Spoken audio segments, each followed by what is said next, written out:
The dirtiest match in World Cup history wasn't just a game. It was a brutal, chaotic spectacle on the pitch, a swirling vortex of kicks, punches, and spitting, so vile it required police intervention. This was the infamous Battle of Santiago, played in 1962 between host nation Chile and Italy, a match that shamed football and etched its dark legacy into the annals of sports. But how did a simple group stage match descend into such raw, unadulterated animosity? The roots of this particular foul play ran far deeper than a contested tackle.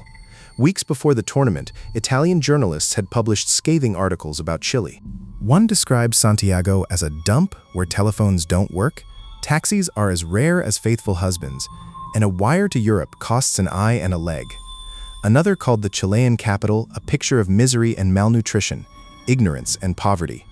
These weren't just critiques, they were insults, slung across continents, igniting a furious nationalism in Chile that simmered dangerously beneath the surface. Chileans, still reeling from a devastating earthquake 2 years prior and working tirelessly to host the World Cup against all odds, felt personally attacked, their national pride wounded. The Italian press might have dismissed it as typical European condescension, but to the Chilean people, these words were a declaration of war. By the time the two teams stepped onto the field on June 2, 1962, the air was thick with something far more potent than mere sporting rivalry. It was resentment, simmering fury, and a burning desire for retribution. The stakes were high for both sides. Chile, as the host nation, desperately wanted to perform well, not just for footballing pride, but to prove its resilience and worth on the world stage. Italy, with its storied footballing tradition, aimed to assert its dominance. Both were in Group 2, alongside West Germany and Switzerland. This wasn't a final, it was a crucial stepping stone. But the passion that day was on a completely different level. The match began, and within the first minute, the tone was set. Italy's Giorgio Farini was bundled over, and the referee, Ken Aston from England, a man who would later invent yellow and red cards, immediately blew his whistle. It was a minor foul, yet the Chilean crowd erupted, baying for blood. This wasn't going to be a friendly fixture. It was clear early on that Aston had walked into a powder keg. Just 8 minutes in, the fuse was lit. Farini, again this time fouled by Chile's Landa, retaliated with a wild kick. Aston didn't hesitate. He showed Farini a straight red card. But Farini refused to leave. He stood there, arms crossed, defiantly shaking his head, convinced he'd done nothing wrong. The crowd was a raging inferno, screaming for the referee's head. Minutes passed, the game halted, and Farini remained rooted to the spot. It took 2 armed carabineros, Chilean police officers, to physically escort Farini from the field, their presence on the pitch a shocking visual testament to the breakdown of order. It was barely the 10th minute. The game resumed, but the violence escalated. The sight of police on the field seemed to embolden, rather than deter, the players. The next major incident involved Chile's star left winger, Lionel Sanchez.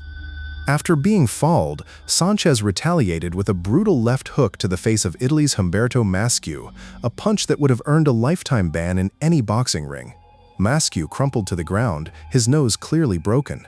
Aston inexplicably missed the incident. Or perhaps overwhelmed by the chaos, he simply chose not to see it. No card was shown. How could a professional referee, positioned so close, miss something so blatant, so utterly barbaric? One has to wonder about the psychological pressure he was under, surrounded by a hostile, screaming crowd, and players who seemed to have abandoned all pretense of sportsmanship. That missed call, or ignored call, served as an open invitation for more savagery. It told the players that they could get away with anything. The Italian players, seeing their teammates' broken nose unpunished, were seething. Their captain, David, sought revenge. Later, after a tangle with Sanchez, Mario David launched a vicious, head-high kick at Sanchez's neck. This time, Aston saw it. David was immediately sent off, leaving Italy with just 9 men against Chile's 11. The match wasn't even halfway through, and 2 players had been expelled. One had a broken nose, and police had already made an appearance, but the violence didn't stop there. It became a free-for-all. Chilean players were kicking Italian players were spitting at Chileans, and a widespread brawl erupted near the touchline. Punches were thrown, bodies slammed to the turf. The game became a series of individual battles, a series of vendettas playing out in real time. It was less football, More gladiatorial combat. Every whistle from Aston was met with derision, every decision questioned, every tackle bordering on assault. The BBC commentator, David Coleman, famously described the match as the most stupid, appalling, disgusting, and disgraceful exhibition of football, possibly in the history of the game. He called it a battle, not a football match. This wasn't hyperbole, it was an accurate depiction of the horror unfolding on the screen. The footage itself is chilling to watch even today. You see the unbridled aggression, the genuine malice in the eyes of the players. It makes you wonder, what happens when national pride overtakes all sense of decency and fair play? This match was a turning point for football, forcing governing bodies to confront the ugly side of the beautiful game. It highlighted the need for stricter officiating and clearer rules regarding player conduct. It was a wake-up call that the game's integrity was at stake. The lasting legacy of the Battle of Santiago goes beyond just a single violent game. It became a symbol of what happens when external political and social tensions spill onto the sporting arena. It reminds us that athletes are not immune to the emotions of their nations, and sometimes those emotions can boil over into something truly regrettable. This raw human element, this primal instinct, is exactly what foul play seeks to uncover. If these kinds of raw, unvarnished stories of sport's darker moments captivate you, make sure to subscribe to Foul Play. We delve into the true narratives, the controversies, and the human drama behind the headlines. Despite the chaos, Chile went on to win the match. 2-0 goals from Lionel Sanchez and Jorge Toro secured the victory, a triumph for the host nation amidst the surrounding bedlam.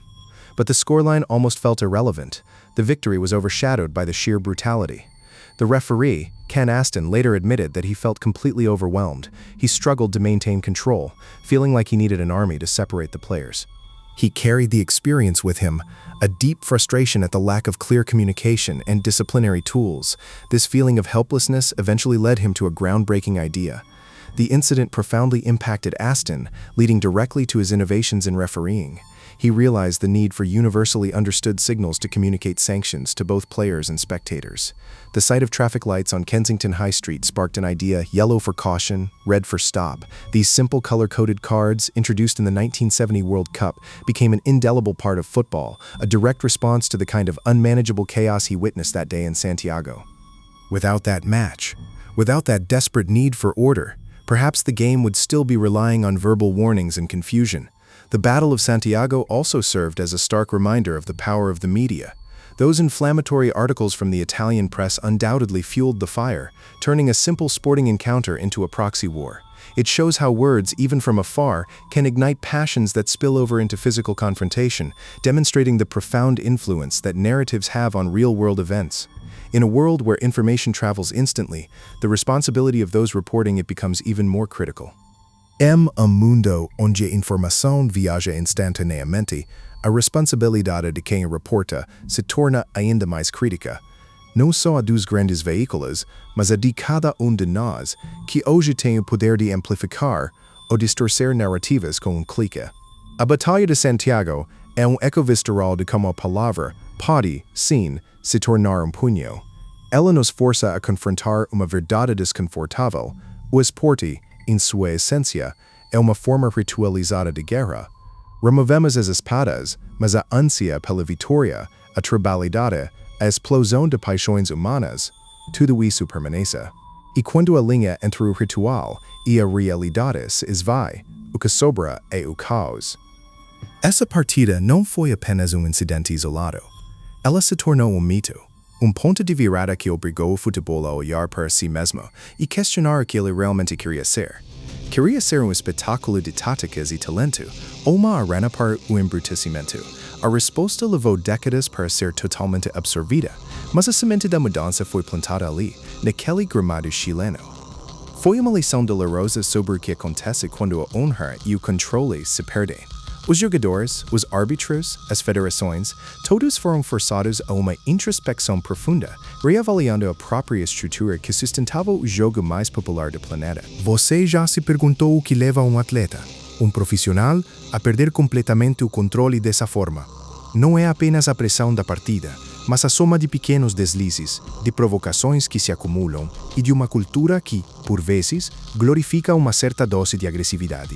A Batalha de Santiago não foi uma anomalia repentina, mas sim o ponto de ebulição de uma mentalidade que precisava mudar. Pensem como as rivalidades de hoje ainda carregam essa faísca. O que, para você, é o maior perigo dessas narrativas inflamadas na mídia esportiva atual? Me diga nos comentários abaixo. Essa partida também nos ensinou sobre a resiliência do próprio esporte. Apesar de tudo, o futebol não morreu. Ele se adaptou e endureceu suas regras, introduziu ferramentas de controle e, paradoxalmente, saiu mais forte, mais regulado e, em última instância, mais justo. Os cartões amarelos e vermelhos, nascidos daquele desespero, são hoje a linguagem universal da disciplina. Uma ponte para a ordem que evita que cada disputa se transforme em uma nova batalha de Santiago. Se você está fascinado por esses mergulhos profundos nas entranhas do esporte e nas histórias que moldaram o jogo que amamos, considere se inscrever no canal. Afinal, por trás de cada placar, há sempre uma história humana complexa e cheia de reviravoltas. This match still stands as a chilling testament to the fine line between intense competition and outright aggression, between national pride and primal rage. It forced football and the world watching to confront uncomfortable truths about human nature, about the ugly potential within us when boundaries are blurred and emotions run unchecked. It makes you wonder, is it possible for such an event to happen again in modern football, despite all the rules and technology? The game has changed so much, yet the human heart, with all its passions and prejudices, remains the same. What do you think? Have we truly moved beyond such raw displays of uncontrolled emotion on the field? Share your thoughts in the comments. We're always keen to hear your perspective on these complex sporting moments. In the end, Chile advanced from their group, eventually finishing third in the tournament, a remarkable achievement for the host nation. Italy, however, crashed out, their World Cup campaign ending in disgrace. But the true victor that day was arguably the hard-won lesson learned about the fragile nature of sportsmanship. The Battle of Santiago left deep scars, but it also paved the way for crucial reforms that ultimately helped shape football into the global phenomenon we recognize today, a game striving, imperfectly, for fair play and respect. It serves as a powerful, uncomfortable reminder that even in the pursuit of glory, there's a darker side to human competition that must always be reckoned with.